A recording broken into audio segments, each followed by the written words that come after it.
കുട്ടനാടൻ കിച്ചണിൽ ഇന്നത്തെ വിഭവം എണ്ണയൊന്നും ചേർക്കാത്ത ഒരു അടിപൊളി 4 മണി പലഹാരം. ചായ തിളയ്ക്കുന്ന സമയം കൊണ്ട് നമുക്ക് ഉണ്ടാക്കിയെടുക്കാവുന്ന ഈ 4 മണി പലഹാരം എങ്ങനെയാണ് ഉണ്ടാക്കുന്നത് നോക്കാം. ഒരു പാൻ അടുപ്പത്ത് വെച്ച് ചൂടായി വരുമ്പം അരമുറി തേങ്ങ ഇട്ട് കൊടുക്കാം. ഇനി ഇതൊന്ന് വറുത്തെടുക്കാം. കരിഞ്ഞു പോകാതെ നല്ല ഏകദേശം ഒരു ഗോൾഡൻ ബ്രൗൺ ആയിട്ട് നന്നായിട്ടൊന്ന് മുരിഞ്ഞ് വരണേ. ഇത് ഏകദേശം മൂത്ത് വന്നിട്ടുണ്ട്, കണ്ടോ?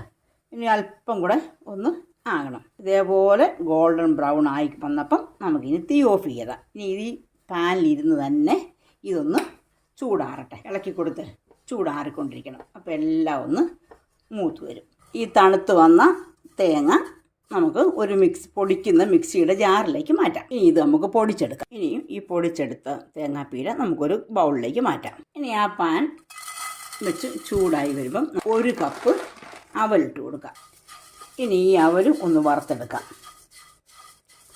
നന്നായിട്ട് ക്രിസ്പി ആയിട്ട് വരണം.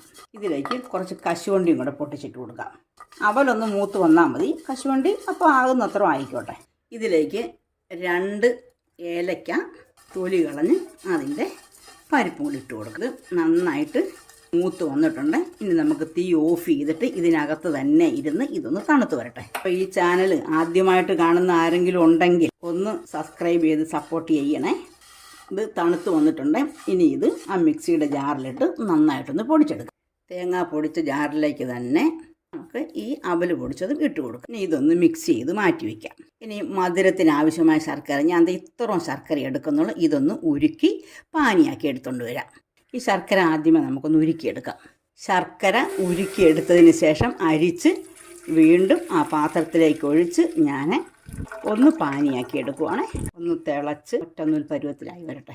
ഈ ശർക്കര പാനിയായി വന്നിട്ടുണ്ട്. ഇനി ഇതൊന്ന് തണുക്കട്ടെ. തണുത്ത ഈ പാനി നമ്മൾ തയ്യാറാക്കി വെച്ചിരിക്കുന്ന പൊടിയിലേക്ക് കുറേശ്ശെയായിട്ട് ഒഴിച്ച് കുഴച്ചെടുക്കാം. ഞാനെടുത്ത പാനിയിൽ കുറച്ച് ബാക്കി ഇരിപ്പുണ്ടേ, ഇത്ര മതി. എന്നാലേ അത് നന്നായിട്ട് ഉണ്ടയായിട്ട് കിട്ടത്തുള്ളൂ. ഇനി ഇതേപോലെ കയ്യിലെടുത്തിട്ട് കുറേശ്ശെയായിട്ട് ഉരുട്ടിയെടുക്കണം. എന്നിട്ടൊരു ഡിഷിലേക്ക് വെച്ച് കൊടുക്കാം. അപ്പോൾ നമ്മുടെ 4 മണി പലഹാരം റെഡിയായി വന്നിട്ടുണ്ട്. നിങ്ങളെല്ലാവരും ഇതുപോലെ ഒന്ന് ട്രൈ ചെയ്ത് നോക്കണം. നോക്കിയിട്ട് നിങ്ങൾക്ക് ഇഷ്ടപ്പെടുവാണെങ്കിൽ നിങ്ങളുടെ അഭിപ്രായം ഒന്ന് അറിയിക്കണേ.